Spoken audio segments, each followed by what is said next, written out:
So guys, जैसा कि screen पे आप सबको दिख रहा होगा, विलियम होवार्ड टैफ्ट की उपलब्धियों का वर्णन करें। ठीक है। ये जो विलियम होवार्ड टैफ्ट थे, उनकी उपलब्धियों का जो वर्णन करने को कहा गया है, ये जो है हमारे सिलेबस में है। और हमारा एनालिसिस ये कहता है, एजुकेशन पर्पस टीम का एनालिसिस ये कहता है कि इस बार जो है ये क्वेश्चन आ सकता है, यानी आने की पूरी संभावना है। तो ये जो प्रश्न है ये बहुत कठिन है, इसका जो हल है वो भी कठिन है। ठीक है। लेकिन इसको आसान से आसान शब्दों में मैं बताने का प्रयत्न करूँगा। और आप जो है इस वीडियो को सही तरीके से देखेंगे, स्किप नहीं करेंगे, स्टेप बाय स्टेप देखेंगे, जिससे कि आपको ये जो टॉपिक है या फिर ये जो क्वेश्चन है वो आसान तरीक़ा से हल करने में सहायता मिले। ठीक है। तो डायरेक्ट जो इस वीडियो को शुरू करते हैं। हमारा जो टॉपिक है वो विलियम हेवार्ड से है। ठीक है। विलियम हेवार्ड टैफ्ट जो थे, उनकी उपलब्धियां क्या क्या थी, यानी कि इन्होंने अपने लाइफ में राष्ट्रपति पद को ग्रहण करते हुए क्या क्या चीज़ों को किया। तो दोस्तों, सबसे पहले मैं आपको ये बता देता हूँ कि इससे पहले जो है थियोडोर रूजवेल्ट जो थे यहाँ के राष्ट्रपति थे। ठीक है। तो थियोडोर रूजवेल्ट जो है किससे पहले राष्ट्रपति थे? ये विलियम हेवार्ड टैफ्ट के राष्ट्रपति थे। मैं पहले बता दे रहा हूँ दोस्तों, ये प्रश्न जो है थोड़ा कठिन है, लेकिन इसको आसान से आसान शब्दों में मैं आपको बता रहा हूँ। थोड़ा ध्यान दीजिएगा तो समझ में आएगा। अदरवाइज इस वीडियो को 2 से 3 बार आप देख सकते हैं। ठीक है। तो जो विलियम हेवार्ड टैफ्ट तो थे, वे जो क्या है, रूजवेल्ट के बाद के राष्ट्रपति थे। यानी पहले रूजवेल्ट बने, उसके बाद जो है विलियम हेवार्ड टैफ्ट जो है यहाँ के राष्ट्रपति बने। ठीक है। तो रूजवेल्ट का जो काल था उसको याद रखेंगे। रूजवेल्ट का काल कितना था? 1901 से 1909 तक। ठीक है। 1901 से 1909 तक। क्लियर। 1901 से 1909 तक। तो 1901 से 1909 तक रूजवेल्ट का शासन था। तो 1909 से 1913 तक होवार्ड का शासन था। ठीक है।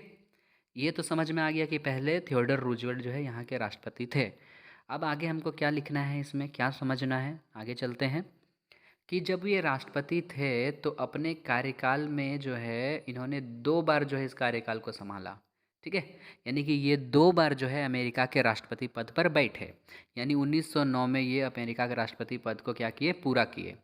और जब ये राष्ट्रपति पद को पूरा किए 2 बार जो है, कितनी बार? 2 बार। कौन? Theodore Roosevelt. ठीक है। 2 बार बने तो उनकी जो आयु थी, उनकी जो वर्ष थी वो 51 वर्ष की थी। ठीक है। थोड़ा सा स्पीड करता हूँ मैं इसको। तो क्या है कि ये बहुत अच्छे शासक थे, इन्होंने शानदार उपलब्धियां हासिल की थी, लोकप्रियता प्राप्त की थी, यानी लोग इसको बहुत अच्छे तरीके से जानते थे, मानते थे और इसकी वाहवाही करते थे।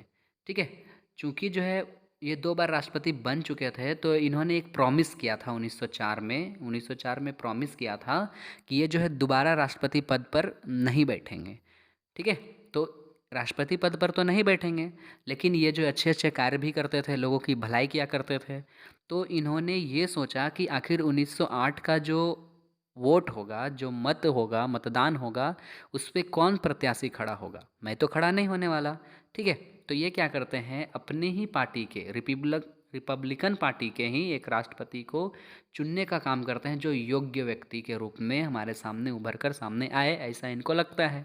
तो इनके सामने एक नाम आता है, विलियम हावर्ड टैफ्ट। ठीक है। ये इनके सहयोगी थे। वे क्या थे? न्यायाधीश भी थे, फिलीपींस के गवर्नर भी थे और युद्ध मंत्री भी थे। ठीक है। तो इनको ऐसा लगता है कि हम जो है इनको जो है राष्ट्रपति पद दे सकते हैं, यानी कि राष्ट्रपति पद का उम्मीदवार बना सकते हैं। तो ये जो है इनको उम्मीदवार बना देते हैं। लेकिन दोस्तों, एक चीज़ जो है इसमें हम समझने का प्रयास करेंगे कि एक इतिहासकार है, उन्होंने ये लिखा है इनके बारे में कि ये प्रशासनिक व्यवस्था को तो आसानी से संभाल संभाल सकते थे, बड़ी योग्यता थी इनमें। ठीक है। लेकिन राजनीतिक प्रतिभा से इनमें जो है थोड़ी बहुत कमियां थी, उदारवादिता की कमी थी, सृजनात्मकता की कमी थी, ये सारी चीज़ों की जो है कमी थी किसके पास? हेवार्ड ट्रप्ट के पास। ठीक है। अब जो हेवार्ड ट्रप्ट के पास कौन कौन सी समस्याएं आएंगी? हेवार्ड ट्रप्ट जो थे उनके पास कौन कौन सी समस्याएं आएंगी? हेवार्ड ट्रप्ट जो है 1908 ईस्वी में जब संयुक्त राज्य अमेरिका यहाँ का राष्ट्रपति बन रहे थे, तो रिपब्लिकन पार्टी, कौन से पार्टी? रिपब्लिकन पार्टी का उम्मीदवार थे। तो इसी उम्मीदवार का जो है विजय हुआ। कब? 1908 के चुनाव में। और 1909 में जो है ये अपना कार्यभार संभाले, इसलिए जो है 1909 से हम इसके काल को समझते हैं। ठीक है। अब जब ये कार्यभार को संभाले तो उतना आसान भी नहीं था, और ये जिस पदारूढ़ पे थे, जब इस अपने पद पर बैठे तो बहुत सारी जो है परेशानियां सामने आने लगी। ये तो स्वाभाविक है, जब कोई व्यक्ति जो है किसी बड़े पद पर ग्रहण करता है तो उसके सामने बहुत सारी समस्याएं आती हैं। तो इसके सामने भी ये समस्याएं थी, और इनके सामने ये समस्याएं थी कि आखिर इन समस्याओं को हल कैसे किया जाए। इसके बाद दूसरी समस्या थी कि जो थियोडोर रूजवेल्ट था, बहुत अच्छा उत्तराधिकारी था, वे क्या किए थे? उपलब्धियां बहुत सारी हासिल की थी। तो इसके सामने एक समस्या और निकल कर सामने आई कि ये जो थियोडोर रूजवेल्ट की जो तुलना है वो मुझसे की जाएगी। ठीक है। यानी कि जो पूर्व के राष्ट्रपति है उसकी उपलब्धता से इसकी जो है तुलना की जाएगी, और इसी चीज़ को बरकरार रखना जो है इनकी सबसे बड़ी समस्या थी। इसके अलावा जो है ये राजनयिक, कूटनीति, प्रगतिशीलता, ये सब सारे जो क्षमताएं होनी चाहिए इनके पास थोड़ी बहुत अभाव थी। किनके पास? विलियम जो ट्रैप्ट जो हम लोग पढ़ रहे हैं उनके पास। ठीक है। तो इस प्रकार से जो है उन्होंने सभी रूढ़िवादी और प्रगतिवादी का जो है इन्होंने संतुष्ट करने के लिए जो है दोनों दोनों तरह के लोगों को क्या किया? अपने साथ लेकर चलने का कोशिश किया। लेकिन ये कभी भी संभव नहीं हो सकता है। यानी पुराने विचार को भी लेकर चलने की कोशिश किया और प्रगतिवादी को भी विचार को लेकर चलने का कोशिश किया, और यही जो है समस्या का सामना जो है उनको करना पड़ा। ठीक है। इसके अलावा दूसरा समस्या क्या था? पहला समस्या हमने देखा कि ये जो है राजा के रूप में उतने सक्षम नहीं थे, हालांकि प्रशासनिक व्यवस्थाओं में सक्षम थे। ठीक है। दूसरी समस्या क्या थी कि जब ये अपने पार्टी से जो है उम्मीदवार के रूप में खड़े किए जाते हैं, चुने जाते हैं, और जो है राष्ट्रपति पद में भी चयनित हो जाते हैं, तो क्या होता है? इनके सामने सबसे बड़ी समस्या आती है कि अपने ही दल के राजनीतिज्ञों को संतुष्ट करना। क्योंकि यहाँ के जो दल थे वे जो है अनु-उदारवादी के प्रभाव से गहरे तक चले गए थे, जिनके कारण इनके पास ये एक समस्या थी कि यहाँ के जितने भी राजनीतिक दल में, इस दल में जितने भी सदस्य हैं, सबको मैं खुश कर सकूं। ठीक है। तीसरा जो कारण है वो है मेरा, यानी कि ये कारण से हो गया। अब इन्होंने क्या क्या किया वो समझते हैं। इन्होंने तटकर अधिनियम जो है उसको लाया। ठीक है। ये 1 नंबर के क्वेश्चन में भी बहुत इंपॉर्टेंट है दोस्तों, याद रखना है। तटकर अधिनियम जो है 1909 में आई थी। कब आई थी? 1909 में आई थी। इसको उतना नहीं पढ़ना है, इसको मैं जितना बता रहा हूँ उसको पढ़ना है, अपने हिसाब से जो है शब्दों को डील करना है। क्या करना है? तटकर अधिनियम में क्या था? यह एक ऐसा अधिनियम था जो है जब राष्ट्रपति पद की जब चुनाव हो रही थी तो लोगों का कहना था कि तटकर अधिनियम पर पुनः विचार किया जाएगा, यानी कुछ जो है निर्णय लिए जाते हैं उन पे जो है सुधार किया जाएगा, सुधार करने के बाद कुछ नया निर्णय लिया जा सकता है। तो ये जो राष्ट्रपति जो थे, जो विलियम ट्रैप्ट जो थे, वो सोचे कि जो है कि हम जो है इस प्रकार के वादा को करेंगे और पूरा भी करेंगे। ठीक है। तो इन्होंने सरकार से क्या किया? सरकार से जो है अनुरोध किया जिसके कि किसी भी वस्तु की जो है मूल्यों में कमी हो जाए। और देखते ही देखते क्या हो रहा था कि ऐसी स्थिति आ गई कि जहाँ महंगाई बढ़ रही थी, मुद्रास्फीति बढ़ रही थी, तो इसके कारण इन्होंने सोचा कि अभी ही ऐसा समय है कि हम इनके मूल्यों में क्या कर दें? कमी कर दें, ताकि रूजवेल्ट के जैसा भी हमारी भी वाही वाही ही हो। ठीक है। और इस प्रकार से जो है जब महंगाई बढ़ने लगी तो लोगों में असंतोष बढ़ेगा। ठीक है। तो इन्होंने क्या किया? कांग्रेस का एक बैठक बुलाया। कांग्रेस का एक बैठक बुलाया और इस प्रकार से उसमें कुछ अपने अधिनियम प्रस्तुत प्रस्तुत किए। ठीक है। जिसमें कच्चा लोहा, फौलाद इमारती लकड़ियाँ, ये सब सारी चीज़ों की सूची बनाई, और इसका एक विधेयक प्रस्ताव भी बना लिया, और विधेयक बना के क्या किया? इसे सीनेट को दे दिया। ठीक है। सीनेट को दे दिया। तो सीनेट को क्यों दिया? सीनेट क्या करती थी? किसी भी प्रस्ताव पे या किसी भी विधेयक पर विचार विमर्श करती थी कि उसको सही मायने में हमको डन करनी है या नहीं। तो जब इसको दिया गया तो क्या हुआ कि कम से कम जो है बहुत सारे परिवर्तन इसने कर दिए। ठीक है। जो विधेयक जो है इसने बनाया था सुधार करने के लिए, वो लोगों की भलाई के लिए बनाया था, मूल्यों में कमी करने के लिए बनाया था, लेकिन सीनेट ने क्या कर दिया? उसमें से आधा से ज़्यादा परिवर्तन ऐसे कर दिए जिसमें मूल्यों की कमी ना होकर करों को बढ़ा दिया गया। ठीक है। करों को जो क्या कर दिया गया? बढ़ा दिया गया। तो इससे क्या पता चला इनको, इससे ये पता चला कि इनकी जो है स्थिति हास्यास्पद है। हास्यास्पद मतलब बेकार है, जिसका यूज़ नहीं है। ठीक है। तो इस प्रकार जो है ये तो उदारवादी नीति को अपनाते थे, लेकिन इन्हीं के ग्रुप में जो है, उन्हीं के ग्रुप में प्रतिक्रियावादी भी लोग थे। उन्होंने क्या कहा कि अजीब व्यक्ति है, ऐसा कभी तो हमने अपनी लाइफ में देखा ही नहीं है कि कभी ऐसा दिन आया हो कि मूल्यों में इतनी ज़्यादा गिरावट हो जाए, और ये एक ऐसा व्यक्ति है जो इतनी ज़्यादा मूल्यों में गिरावट करना चाहता है। और इस प्रकार से जो है क्या हुआ, इन विधेयक के वजह से ही विवाद हो गया। क्या विवाद हो गया, यानी कि रिपब्लिकन पार्टी के जितने भी लोग थे उन्हीं के अंदर विवाद हो गया। क्यों विवाद हुआ, क्योंकि ये जो है उदारवाद को अपनाते थे। ठीक है, उदारवाद को अपनाते थे, लेकिन इनके जो रिपब्लिकन पार्टी थे उनमें से कई लोग ऐसे थे जो प्रगतिवाद को अपनाते थे। किसको अपनाते थे, प्रगतिवाद को अपनाते थे। इसको ध्यान दीजिएगा। ठीक है, जिसके कारण जो है इसमें जो है इन लोगों के बीच में असंतुलन बैठ गया, इनमें जो है संतुलन नहीं हुआ, धीरे धीरे जो है डिवाइड होते चले गए। इसके बाद जो है फिर से सीनेट का एक चुनाव हुआ, जिसमें क्या हुआ, पेन आल्ड्रिच अधिनियम, ये याद रखना है। पेन आल्ड्रिच अधिनियम हुआ जिसमें कृषि से रिलेटेड चीज़ें, ऊन से रिलेटेड चीज़ें, वस्तु, उसके बाद वस्त्र से रिलेटेड जो भी वस्तु होते हुए उनके दरों में कमी कर दी गई, यानी कुछ सुधार जो है इनमें किया गया। ठीक है। अब जो है हम लोग पढ़ते हैं राष्ट्रपति ड्राफ्ट की प्राकृतिक संपदा संबंधी नीति। ये दूसरी नीति थी। पहली नीति थी कौन सी नीति, पहली जो नीति थी वो थी मेरी टटकर अधिनियम, जिसमें वस्तुओं की कमी करने के लिए, मूल्यों की कमी करने के लिए नियम बनाया, नियम को सीनेट को दिया और सीनेट ने मना कर दिया। परंतु फिर से सीनेट का जब चुनाव हुआ तो फिर से सीनेट को ये मूल्यों की कमी जो है करनी पड़ गई। अब जो है हम समझेंगे प्राकृतिक संपदा संबंधी नीति। इसको जो है एकदम ब्रीफली समझना है, छोटे छोटे पॉइंट से। कैसे समझेंगे, देखिए, प्राकृतिक संपदा यानी कि भूमि की जो है रक्षा करना जो है इसका काम हो गया। तो भूमियों को बचाना जो है ये अपना काम समझने लगा कि भूमि को बचाकर जो है हम लोगों की दिल को जीत सकते हैं। इसके लिए क्या किया, उसने अपनी वैधानिक शक्ति का ज़्यादा उपयोग ही नहीं किया, लेकिन ये सोचता था कि हम रूजवेल्ट के जैसा काम करेंगे। लेकिन ये जो अपनी शक्ति का जो है ज़्यादा विकास नहीं किया, यानी कि ज़्यादा फोर्स नहीं किया, जिसके कारण ये जो है ज़्यादा तरीके से सफल नहीं हो पाई। ठीक है। इसके बाद जो है ये कुछ कानूनों में भी बदलाव किया था। इसके अलावा जो है भू संरक्षण पे ध्यान दिया था, यानी कि प्राकृतिक संपदा को बचाने पे ध्यान दिया था, भूमि को बचाने पे ध्यान दिया था, भू संरक्षण पे ध्यान दिया था।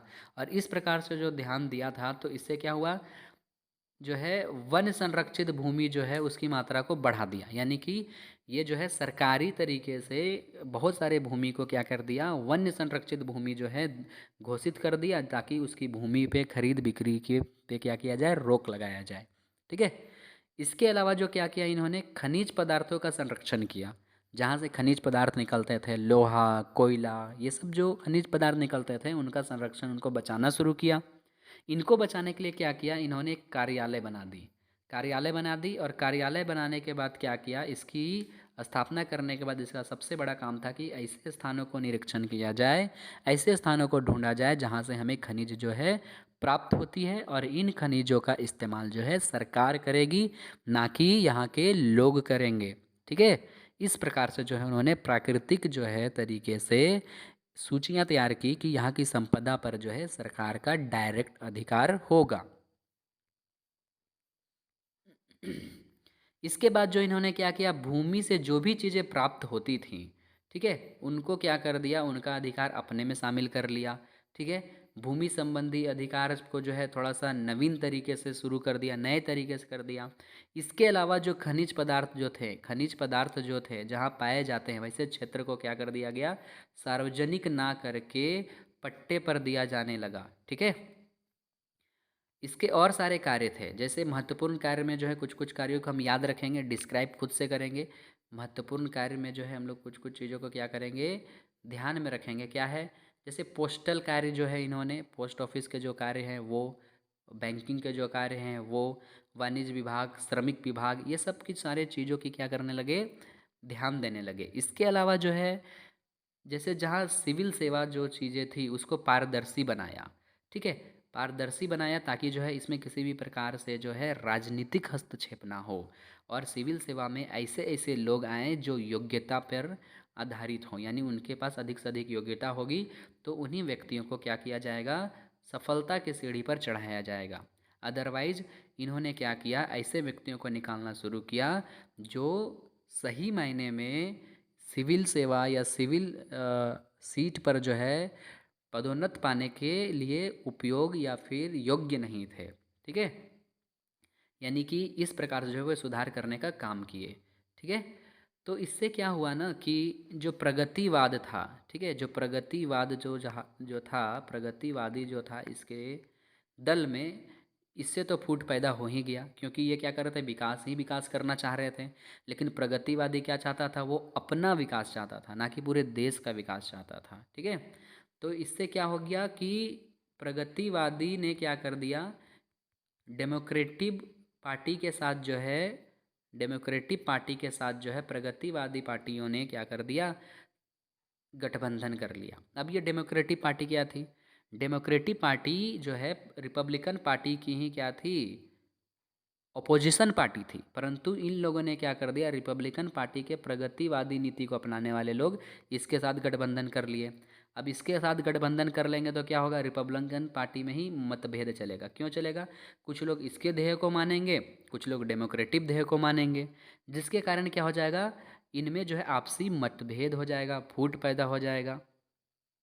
अब जो है जब फूट पैदा हो जाएगा तो क्या हो जाएगा, फूट पैदा होने के बाद जो है कुछ भी चीज़ों का चुनाव होगा, किसी भी चीज़ों का चुनाव होगा, कौन जीत जाएगा, इन चीज़ों की गठबंधन जो है, इन दोनों की जो गठबंधन है वो जीत जाएगी। इससे क्या हो रहा है, रिपब्लिकन पार्टी जो है नीचे गिरते चली जा रही है। ठीक है, इस प्रकार से जो है इनको जो है इतनी इतनी समस्याओं से जूझना पड़ा। अब जो है सबसे आखिरी में जो हमको पढ़ना है वो है 1912 ईस्वी की राष्ट्रपति चुनाव। ठीक है, क्या पढ़ना है, 1912 ईस्वी की राष्ट्रपति चुनाव। अब 1912 ईस्वी के राष्ट्रपति चुनाव में क्या था, देखिए, रिपब्लिकन पार्टी में तो पूरी तरीक़ा से फूट पड़ चुकी है। ठीक है, इसमें नो डाउट रिपब्लिकन पार्टी में फूट पड़ी। तो फिर से जो है 1910 ईस्वी में क्या होता है कि रूजवेल्ट जो है वापस आता है, यानी ये यूरोप गया था, ये वापस आता है। यूरोप से जैसे ही वापस आता है तो वो देखता है कि यहाँ की जो स्थिति है, यानी इस देश की जो स्थिति है बहुत ही ज़्यादा डगमगा सी गई है। क्यों, क्योंकि यहाँ के जो रिपब्लिकन पार्टी जो थी वो कहीं ना कहीं जो क्या कर रही थी, डेमोक्रेटिक पार्टी से अपना गठबंधन कर रही थी, जो कि इसका शत्रु के रूप में, यानी इसका अपोजिशन पार्टी था, तो गलत हो रहा था ना। तो ये क्या सोचा कि अब तो हम जो है घोषणा कर चुके हैं कि हम जो है फिर से चुनाव नहीं लड़ सकते हैं। किसने, थियोडर रूजवेल्ट ने, नहीं तो ये लड़ता, क्योंकि इसे पता था कि यदि हम लड़ेंगे और पार्टी तो आराम से जीत भी जाएंगे। ठीक है, क्योंकि इसने अच्छा अच्छा काम किया था अपने लाइफ में। तो इस प्रकार से ये सोचता है कि हम जो है इस घोषणा को तो कर चुके हैं, तो हम पद पे नहीं खड़े हो सकते हैं। लेकिन जब ऐसी स्थिति को देखता है, विश्लेषण करता है, तो सोचता है कि ठीक है, कोई बात नहीं, मैं इस पद पर फिर से खड़ा हो जाता हूँ। अब उम्मीदवार पद पर खड़ा हो जाता है। अब स्थिति ऐसा उत्पन्न हो जाता है कि 1912 का जब वोट हो रहा है तो दो राष्ट्रपति आमने सामने हैं। कौन कौन, थियोडर रूजवेल्ट और टैफ्ट। कौन टैफ्ट, जो अभी विलियम टैफ्ट जो हम लोग पढ़ रहे थे वो। ठीक है, तो दोनों जो है एक दूसरे के आमने सामने हो जाते हैं। और दोनों के दोनों कौन से पार्टी के हैं, अभी बताए थे मैंने, क्या बताया था, दोनों के दोनों रिपब्लिकन पार्टी से हैं। अब दोनों के दोनों रिपब्लिकन पार्टी से, तो क्या हो जाएगा, वोट का जो है वो वितरण जो है असमान हो जाएगा। ठीक है, पहले एक व्यक्ति था तो इस पार्टी के सभी सदस्य का वोट एक व्यक्ति को जाता था, लेकिन अब दो व्यक्ति हो गए हैं तो वोट क्या हो जाएगा, बट जाएगा। और इसका अपोजिशन पार्टी था कौन, डेमोक्रेटिक पार्टी। ठीक है, तो डेमोक्रेटिक पार्टी का उम्मीदवार था उस समय वुडरो विल्सन। ठीक है, अब डेमोक्रेटिक पार्टी का जो उम्मीदवार था वुडरो विल्सन, अब क्या था कि ये राष्ट्रपति पद का निर्वाचन जीत गया। कैसे जीत गया, क्योंकि रिपब्लिकन पार्टी का जो मत था वो क्या हो गया, आपसी फूट के कारण जो है वो बिखर सा गया। ठीक है, और जिसके कारण जो है यही सबसे बड़ी भूमिका निभाई कि डेमोक्रेटिक दल का जो नेता था कौन, वुडरो विल्सन जो है यहाँ का नेक्स्ट प्रेसिडेंट बनता है। ठीक है, यानी कि थोड़ा सा रैपिड अगर तरीके से अगर हम इसको समझें तो क्या समझ सकते हैं, हमने क्या देखा, सबसे पहले देखा कि जो रूजवेल्ट है वो जो है शासक तो बना था, 2 बार शासक बना था, जिसने प्रॉमिस किया कि हम दोबारा शासक नहीं बनेंगे। तो उसने क्या किया, विलियम हॉवार्ड टैफ्ट को मौका दिया। अब जब विलियम हॉवार्ड टैफ्ट को मौका दिया तो उनके सामने बहुत सारी समस्याएं आईं, जैसे कि वे जो थे राजनीतिक तरीके से जो थोड़ी सी कमियां थी, हालांकि प्रशासनिक तरीके से अच्छे थे। ठीक है। इसके बाद जो है उनमें ये सबसे बड़ी समस्या थी कि पहले का राष्ट्रपति थियोडर रूजवेल्ट ने अच्छे अच्छे काम किए हैं, तो फिर उस पे खरे उतरना था। इसके अलावा था कि अपने अंदर के ही बहुत सारे राजनीतिज्ञों के साथ संतुष्टि बनाना था ताकि वे लोग खुश रह सकें। ठीक है। इसके लिए बहुत सारे उपाय भी किए, जैसे तटकर अधिनियम लाया। उसमें क्या किया, कुछ विधेयक बनाया, विधेयक बनाने के बाद क्या किया, सीनेट को दिया, लेकिन सीनेट जो है इसको जो है नकार देता है। ऐसी समस्याएं थी। फिर से जो है जब इसकी चुनाव होती है तो फिर से सीनेट जो है कुछ चीज़ों के मूल्यों में कमी कर देता है। इसके बाद प्राकृतिक संपदा नीति लाई। प्राकृतिक संपदा नीति में क्या हुआ, प्राकृतिक संपदा नीति में ये हुआ कि भूमि संरक्षण किया गया, खनिज संरक्षण किया गया, ताकि यहाँ के देश का विकास हो सके। ठीक है। इसके बाद जो नीति लाई, इसके बाद जो सबसे मेन जो नीति इसने लाई वो क्या लाई, पोस्टल लाना, पोस्टल सर्विस देना, बैंक सर्विस देना, वाणिज्य सर्विस देना, श्रमिक सर्विस देना, या सिविल सेवा में उन लोगों को चयनित करना जो योग्य व्यक्ति हैं। इस प्रकार से अच्छे अच्छे काम करना शुरू कर दिया। ठीक है। इसके लिए भी उन्होंने कांग्रेस का अधिवेशन फिर से बुलाया था और जो है इन्होंने कुछ कुछ लक्ष्य तैयार किया था, उनको जो है इन्होंने डील करने का काम किया था। ठीक है। इसके अलावा जो है इन्होंने क्या किया था, इसके अलावा जो है 1912 ईस्वी का जो वोट था उसमें खड़े हुए थे, तो इसके कारण जो है थियोडर रूजवेल्ट भी इसमें खड़े हो गए थे। क्योंकि उन्होंने पहले से इसका जो चुनाव था उसमें आने से मना किया था, लेकिन उन्होंने इसकी दयनीय स्थिति देखकर वो फिर से आए चुनाव में। लेकिन जो है तब तक जो है ये लोग में फूट पैदा हो चुका था, और जो है डेमोक्रेटिक पार्टी का जो नेता था वुडरो विल्सन, वो वोट जीत गया। बस इतनी सी बात है इस चैप्टर में, और कुछ भी नहीं है इस चैप्टर का जो मेन क्वेश्चन, उसमें और कुछ भी नहीं है। ठीक है। यदि ये टॉपिक्स को मैंने अच्छे तरीके से समझा दिया है, यदि आपको और आपको सही मायने में इस टॉपिक को समझने में किसी भी प्रकार से कोई दिक्कत नहीं हुई है, तो लाइक करें इस वीडियो को, शेयर करें। और यदि आप इस वीडियो को पहली बार देख रहे हैं, हमारे चैनल से पहली बार जुड़ रहे हैं, तो हमारे चैनल को सब्सक्राइब करना ना भूलें। और चैनल को सब्सक्राइब करने के साथ बगल की बेल आइकन को ज़रूर प्रेस करें, ताकि न्यू वीडियोज़ की नोटिफिकेशन आपको फट से मिल जाया करेंगी। Thank you.